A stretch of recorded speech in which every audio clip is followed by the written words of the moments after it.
Hey, what's up everybody? This is Muth24, and today I'll be taking a look at the Halo Legends anime DVD. This is the standard version. There's also a special edition that has some different box art, and frankly the other box art I think is a little bit cooler, but this version is basically the same as the special edition. It's just that the special edition one has more special features, so there's only a few on this one. But for the cover art, you've got Master Chief, the Halo Legends title, two short sword fighters flying over behind him, and then a couple of other Spartans in the background. Now, what this DVD has in the entire collection here, it's a bunch of different short videos that take place in different times in the Halo storyline. Some of them are a little bit more directly tied to the game, some are a little bit more closely tied to the novels and the graphic novels and whatnot. So if you're not as familiar with stuff outside of the main games, there's going to be some characters in there that you might not really understand why they're relevant, but it's not like you're going to be completely lost as to what the story's taking on, or what direction it's going. If you only play the games, you'll still understand everything. It's just that you're going to appreciate it more and understand it better if you're familiar with the novels and even some of the side games like ODST. There's some references to that with like Dutch appearing in one of the episodes that's centered around the ODSTs. Now, pretty much every episode has a different animation style because it was made by a different studio. There's only a few that kind of overlap in what style they take on, and part of that's just because the contemporary anime style is kind of gearing towards one way rather than some of the older styles they used to use. But for the most part, each of those styles kind of reminded me of a different anime, and again, it's largely because they were each made by a different studio. But there is some nice variation there. The different stories that are presented are a little bit of a mixed bag. For the most part, they're pretty good. I wouldn't say there's really many that are great, but for the most part, they're pretty good. There's only one that I was really kind of disappointed with. But there are a few towards the end of this set, and there's, I believe, 8 episodes total, but like 7 different stories. Because one of them the first one's a two-parter, and that's kind of the history of the entire Halo universe. But there's like 2 towards the end that are actually really, really good, and I did enjoy those quite a bit. But most of these episodes aren't more than like 10 minutes long, so they're pretty quick to watch. There's a couple of them that get a little bit longer, but not much more than that. So the first one is kind of a history of everything in the Halo universe, and it adds a 2-parter. The first part deals with the Forerunners, which is really interesting.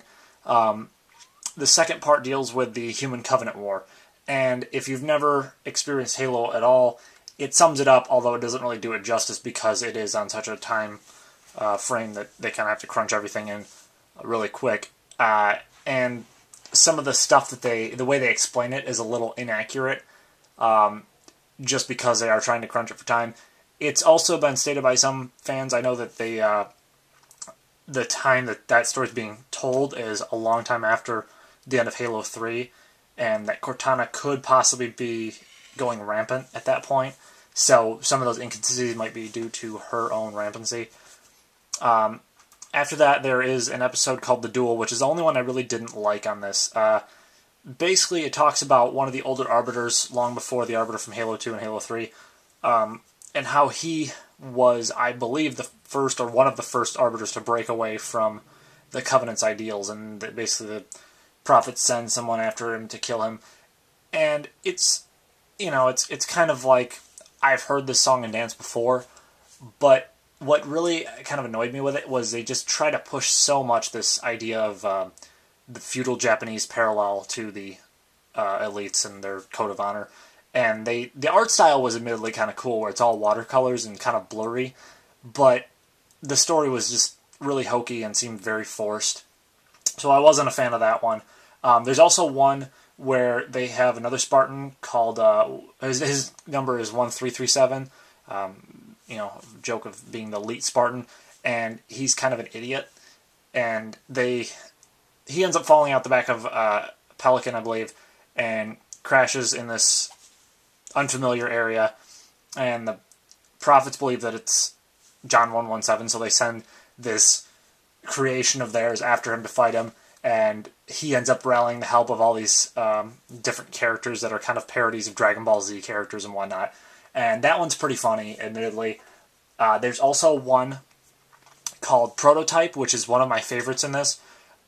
And it shows someone who takes on this prototype Spartan suit and does a parallel between the present day of him trying to get all of his teammates and all of his allies out of this area that's being taken over by the Covenant by using this armor that he's supposed to destroy. But then they parallel that with his time when he was younger and sort of experiencing the early horrors of the Human Covenant War. So that one was pretty interesting, the way they delivered it.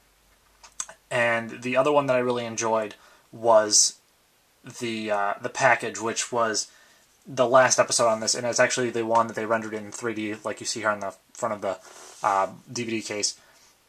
That one deals with John and the rest of his team, as well as a couple other Spartans that don't appear later on.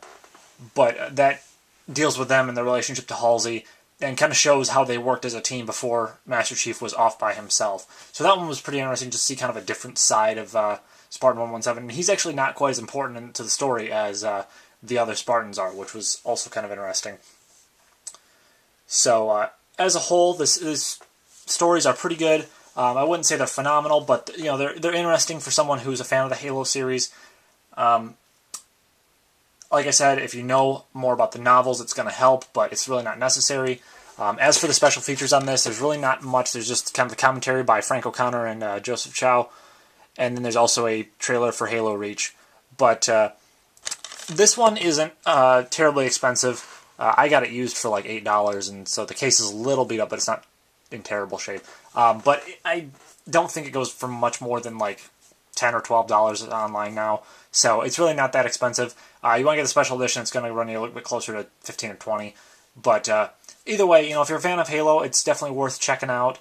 It presents some interesting angles on the Halo universe.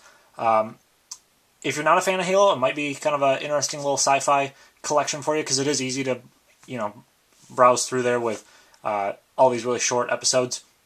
But that's pretty much it. Like I said, if you're a fan of Halo, you're going to appreciate it more than anyone else. But as a whole, I kind of enjoyed this. It wasn't, mind-blowing necessarily, but it was still fun to watch, and that's pretty much it. So with that, I will see you guys next time.